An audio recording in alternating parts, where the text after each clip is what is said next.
بسم الله الرحمن الرحیم. اوس موږ تاسو راځو ومور هډوکي ته فیشل بون څخه وایو. عمر هډوکی چې دی چیرې موقعیت لري؟ دی خپله د فیشل بون څخه دی چې دغه په ستوني خواته ټول دلته لاندې موقعیت لري. دغه شین اسمان چې تاسې وینئ، دغه شین اسمان دی، دغه عمر هډوکی دی. صحیح دی چې ستوني کې ټول هډوکي څخه لاندې دی موقعیت. دا عمر هډوکی دی، عمر بون دی. شنی هډوکی دی، تشریح هم لږ ده. دی چیرې موقعیت لري؟ مخکې مو ویله چې دی د پز څخه شاته او لاندې ستوني خواته موقعیت لري. دی څو یعنې د پزې د سپټم پردې څخه شاته او لاندې موقعیت لري، ستوني خواته. فلټ بون دی، هموار هډوکی و، داسې یو هموار هډوکی دی. فلټ بون دی، صحیح شو. فلټ بون یې هموار هډوکی دی. سټرکچر دی چې په ساختمان کې دی چې لري شابس، دی دوه سرفیسه لري. صحیح شو. دواړه سرفیسونه چې دي هغه لیټرل دي، ځکه دی په منځ کې د پز د پردې پر کم موقعیت لري. نو دوه مخان چې دي دواړه یې وحشي خواته راځي، یو یې راسته بله چپې خواته راځي. که موږ تاسې د پزه ګورو نه، پز پرده چې دی مثال خبره منځ کې چې دی پز پرده ده نه، نو د پز د پردې مخان چې دي دا دواړه لیټرل راځي، دواړه دی هم داسې موقعیت لري. اوس په عکس کې مې وګورو، منځ کې موقعیت لري. صحیح. او بل دی چې څلور چې لري بډرونه لري شابس. یو یې سوپیریر دغه لوړ بډر دی شابس، د بلې خواته دغه لوړ، دغه بله خواته د لوړ. بل یې انفیریر دغه لاندې خواته موقعیت لري. صحیح. بل یې دغه انټیریر مخ خواته موقعیت لري، دغه مخ خواته انټیریر. او بل یې دغه شاته پوسټیریر بډر دی. نو دی چې دی څلور چې لري، څلور بډرونه لري شابس.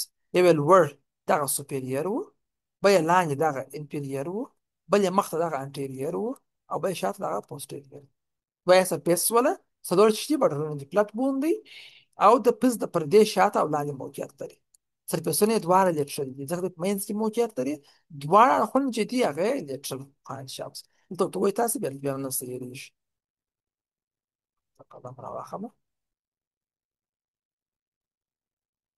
ښه. دا د پزې پرده ده، وینئ دا سپینه، دا د پزې پرده ده شابس، دا ګرد. دغه د پزې غضروف دی، دا مخ خواته چې موقعیت لري. صحیح. دغه زموږ ستاسې لوړه زامه ده، لوړ چې ده لوړ زامه او تعلومه دی ورسره. صحیح. دغه پلاټین بون چې اوس مو تېر درس کې وویلې شابس. دغه شا چې تاسې وینئ دغه داسې اسماني رنګ غوندې چې دی، دا عمر هډوکی دی. صحیح شو. د پزې دغه پردې دغه سمپټم څخه لاندې او شاته موقعیت دی، دا عمر هډوکی دی. په دا منځ کې موقعیت لري. نو دوه مخاین شول او دواړه لیټرل شول، دا خواته او بلې خواته. صحیح شو. دغه د شا د پوسټیریر چې دی بارډر دی چې هغه آزاد دی. دغه انټیریر بارډر دی چې هغه د پز د پردې سره پوښ دی. دغه سوپیریر دی، لوړ بارډر دی. صحیح شو. او دغه لاندې انفیریر چې دی بارډر دی. څلور چې لري بارډرونه دوه سرفیس لري شابس. عمر هډوکی په جنرال ډول سره چې جوړېږي، دی په جنرال ډول سره د پز د پردې په امتداد سره موقعیت لري، یعنې د پز د پردې شاته او لاندې دی موقعیت لري. دی د کومو هډوکو سره موښ دی؟ دی لوړ د سپاینویډ سره موښ دی، لوړ برخه. صحیح شو. دا عمر دی، وینئ دی لوړ سپاینویډ سره موښ دی او د ایتمویډ سره موښ دی. دغه ایتمویډ دی اړخواته بیا هغه ته سپاینویډ وزرونه هم شته ورسره، هغه سره هم شل. بل پلاټین بون سره موښ دی، تعلق د هډوکو سره موښ دی. دلته دغه مګزیلا شاته چې دی تعلق د هغو سره موښ دی. دغه د مګزیلا شاته پلاټین بون تعلق هډوکي هغه د سرپسو سره موښ دی. او بل د مګزیلري هډوکو سره هم موښ دی. دغه د یو مګزیلا دی، دا بل مګزیلا دی، دلته ورسره موښ دی. صحیح شو. دلته ورسره موښ دی. ښه.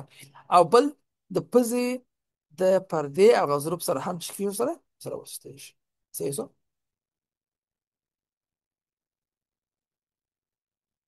ځکه د پز د پردې شاته یې موقعیت لري.